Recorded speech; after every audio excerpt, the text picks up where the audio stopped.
Okay, boom. Today I'm reacting to this girl called Gloom. She made a video called Signing Off. Now, I don't know why it's in my recommended, but let's get to it. I don't know who this girl is, by the way. Happy day, Gloom, and boy, oh boy, do I ever have a story for you. I spent Christmas Eve alone, okay, because I went out for my birthday and I just wanted to be very, very careful. I was very emotional on Christmas Eve because, again, I didn't get to see anybody. I was feeling devastated. I think that I got emotional a few times. I'm laying in bed watching a Valorant stream and I scratch my chest and I feel something there. Wait a minute. Something that isn't supposed to be there, something that was never there before. I was wondering why the right side of my chest was itchy for a while, and now I'm wondering why it's itchy and there's a lump there. So I get really scared. I start crying. I go on Google, and don't ever go on Google and search, "Hey Google, I have a lump in my breast. Can you please tell me what the problem is? Also, it's itchy." Don't do that. Because I did that and it scared me so badly that I grab the phone and I start calling around. I start searching to see if any sort of mammogram place is open, if any doctors are open today, tomorrow, the next day. Everybody that I was looking up, especially the mammogram places, were all closed until January 5th. I couldn't wait that long because I'm kind of a hypochondriac. So I called the hospital and I said, "Hey, I'm Cassie and I have a lump." Found one. And they were like, "Okay, well, do you have a history of cancer in your family?" And I said, "Yes, actually, my mom's sister, whose name was also Kasima and looks exactly like me according to her kids, she died of cancer when she wasn't too much older than me." So there's that history. And they were like, "Okay, well, you should come into the emergency room." And I said, "Are you sure that this is an emergency? I don't want to, waste taxpayers' resources or come in and be the girl who's coming in like, 'Hey, I have a problem.'" And they were like, "No, you should come in." And I was like, "Okay." Start crying again. I'm like, "Terry, I have to go to the emergency room. It's Christmas Eve." And he's like, "Okay, we're gonna take you to the emergency room. Don't worry. I'm gonna hold your hand the entire time." We hop in the Batmobile. We drive to the ER. Right at the front door, they're like, "Your man friend can't come with you. You have to go in by yourself." I was like, "No!" The ER was very quiet. Okay, quiet was the wrong word. It was not quiet, but there were only 13 of us. And 13 people was enough to cause absolute pandemonium. There was a Karen there, we'll call her Blonde Karen. She was holding an ice pack on her head and just being so dramatic, going, "When is it gonna be my turn?" Looking at the security guards and going, "Yeah." Okay, she was crazy. There was another Karen, brown-haired Karen, and she was just stomping all over the place. "How long is this wait going to be?" Calls her husband, "I can't believe this is taking so long. I have an emergency." Me and all of these Karens looked completely fine. I'm not really sure what the issue is. Maybe there actually was a problem, but they were being so difficult. Karen number 3 comes rolling through. She stomps up to the triage. "How long is this going to take? It is appalling how long this wait has been." And one of the nurses said, "If you don't like the wait time, you're gonna have to go to another hospital." She closed the door, and then the nurse, had a mental breakdown to the other nurses. And I was like, "What is going on in here? Like, what? Like, the triage nurses don't pick when you go in. Why is everybody yelling at the triage nurses?" It was a disaster. My faith in humanity was at an all-time low until a man walked in. A man who looked so gangster.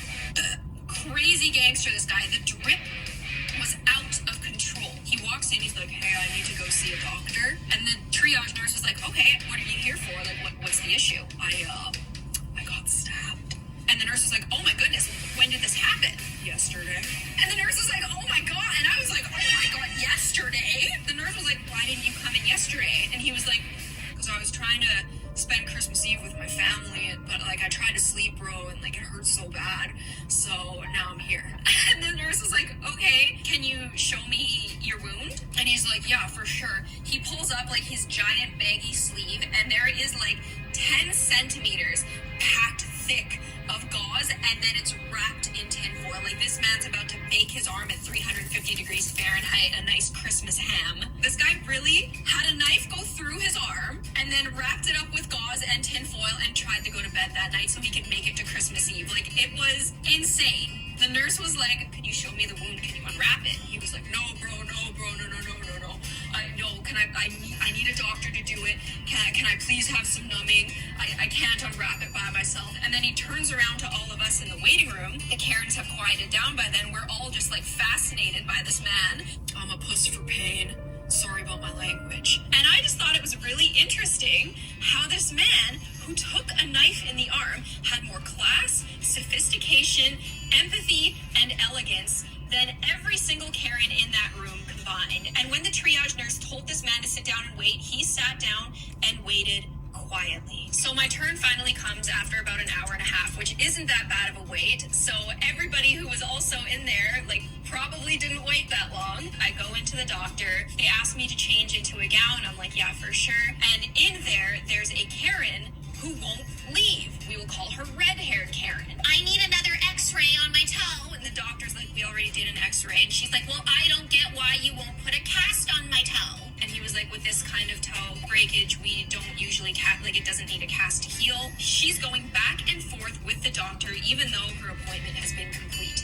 I'm sitting there in my gown behind the curtain, and the doctor finally comes in the curtain with me. Even though he's in the curtain with me, the Karen's like, when am I supposed to come back for my next appointment? And the doctor's like, ma'am, I am with another patient now. The doctor tells me to take down my gown, and he feels the area. He's like, okay, there's definitely a lump in there. And I'm like, okay, do you have any idea what kind of lump it could be? And the doctor was like, well, you're going to have to come back on the 29th to get an ultrasound. And I was like, ultrasound? I thought it was going to be a mammogram, but I don't want to be a Karen, so I'm not going to ask too many questions. So he was like, I'm going to go out and write you your appointment, and then I'll be right back. And I was like, okay. So he goes out, he comes back in, and I'm like, please, for my peace of mind, I know that you don't know what it is. I know it's not proper for you to tell me what it is if you haven't seen it, via a scan, but, can you tell me, any information just to give me peace of mind before my appointment in 4 days? And he was like, yes, it's not too deep in there,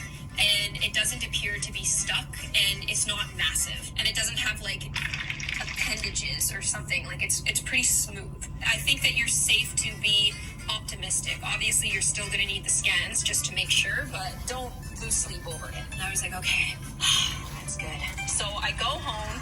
I tell Terry what happened. I didn't end up telling my family or any of my friends what happened until the next day because I didn't want to ruin their Christmas, but I think I did because I told them on Christmas. It's not always a good phone call to be like, hey, I have a lump, but I was able to say it's probably nothing serious, and if it is something, then it appears that you would have caught it early. I waited 4 days, and then my appointment comes.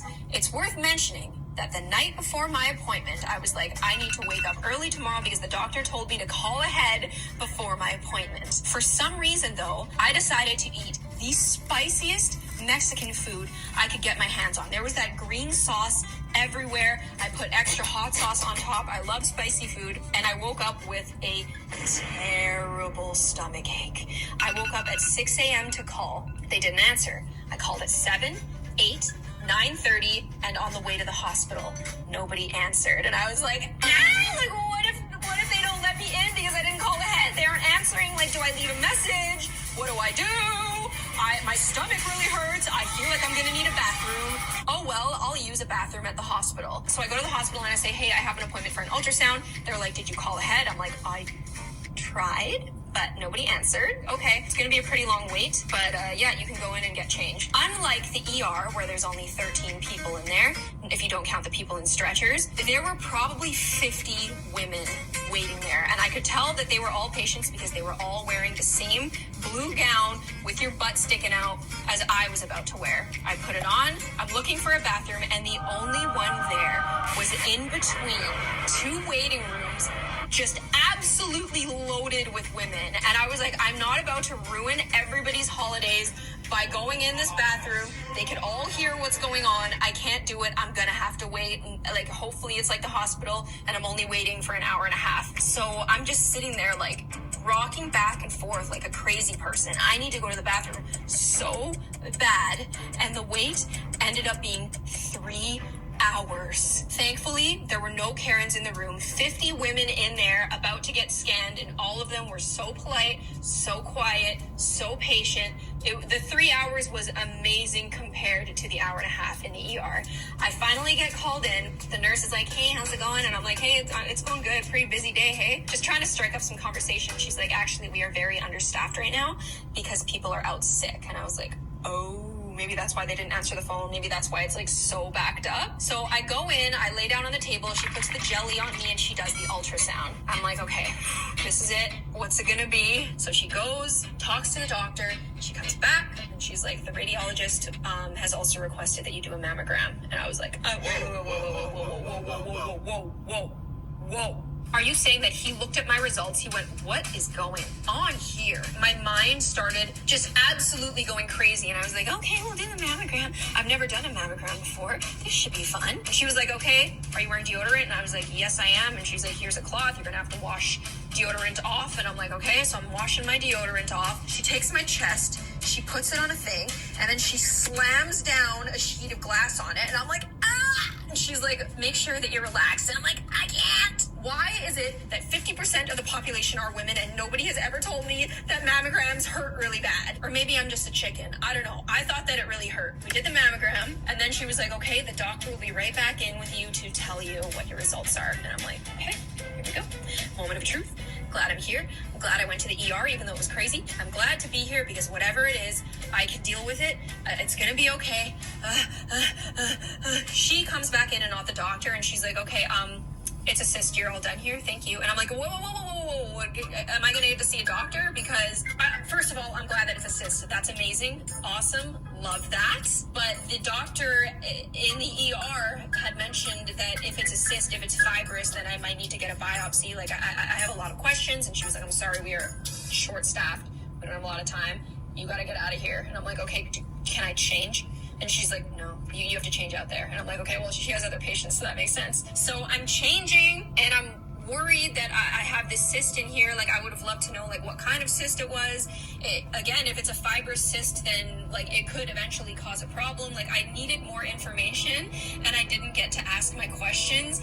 And I'm not usually this dramatic or reactive, but based on my family history, I just wanted some questions to be answered. So I'm going to have to go see a family doctor, and he's going to assess my results, and then push comes to shove, then I'm going to get a biopsy. Like, it's a lot of stuff that I've been really, really deeply worried about, and that's why I haven't really uploaded much in the past week. On top of that, I'm also just, like, extremely burnt out. I tried to work like harder than I've ever worked in 2021, and it was great, and I loved it, and I would say that I had my best year ever, but I'm also really tired. I'm really uninspired. I usually have YouTubers who I can lean on and be like, okay, I like watching these guys because they inspire me and they make me like proud of what I'm doing. I don't really have anybody lately that I can watch for that reason. I don't really have anybody who's inspiring me. Like, I feel like myself and a lot of other people have just kind of been doing the same thing over and over and over. Not that there's anything wrong with that, but the whole scare that I had, it just kind of was the nail in the coffin for me. It made me realize that I need to take a break. I need to work on my personal life. My house is always a disaster. I don't remember the last time I cooked a meal. When I had this scare, I was like, well, I mean, it's probably because you don't take care of yourself. Just that epiphany was so strong that it's made... I need to take a break, okay? I don't know how long it's gonna be. It's probably gonna be a month or so. I'm not sure. I need to get happy with how I treat myself and my relationship towards YouTube. I've been really, really scared of taking a break, and the reason why I've never taken a sizable break on this channel is because I'm really happy to be part of people's days. Like, that makes me happy enough to do something even if I don't want to get out of bed that day. And also, it's just scary. Like, everybody is always grinding, and then when you stop grinding, you can see in your numbers how it hurts you. I need to not be afraid of that anymore, and I need to take a break. I really hope that some of you guys are here when I'm back. If not, then I hope that I'm in a better creative space that I can earn you guys back. That'd be really nice and cool. fun and fresh. This is just a really long-winded story to say that I'm signing off. I'm taking a break. I hope that you guys understand. I hope that you guys have people that you can watch who will take care of you while I'm gone. I really, really appreciate your loyalty to me and watching me, and everything that's good that has happened in Terry and me's lives is because of you guys. So thank you so much for that. I only went until I physically can't anymore. Like, I'm insane right now. And this break is extremely warranted. So I will see you guys when I'm back. And that's all from me. I'll see you guys on the next one. Or I guess next time. Bye. Oh, bruh. I thought she was never gonna finish. So let me guess, you guys watch this girl because she's attractive? You think she's hot? Because that video was horrible. The whole video could have been broken down into 3 minutes. Hey, I thought I had a lump. I went to the doctor. I didn't have a lump. False alarm. I want to take a break. That's the whole video. 15 minutes. She just milked y'all for money. This video got 16 million views. 16 million views. I can't get a follow back. I can't get a text. Nobody check on me. 16 million views. Yo, sometimes I really hate y'all, bro. I ain't gonna lie. I really do hate y'all, bro. I don't get it, man. She not funny. Like, this video was whack as hell. It's 15 minutes long. And y'all watch this. This has 16... Bro, let me check this, man. 16 million views, man. Posted this. When did she post this? Oh my gosh, bro. 2 years ago, she got 7 million followers. For what? No talent, man. You would have thought Shorty had cancer, man. Whatever, bro.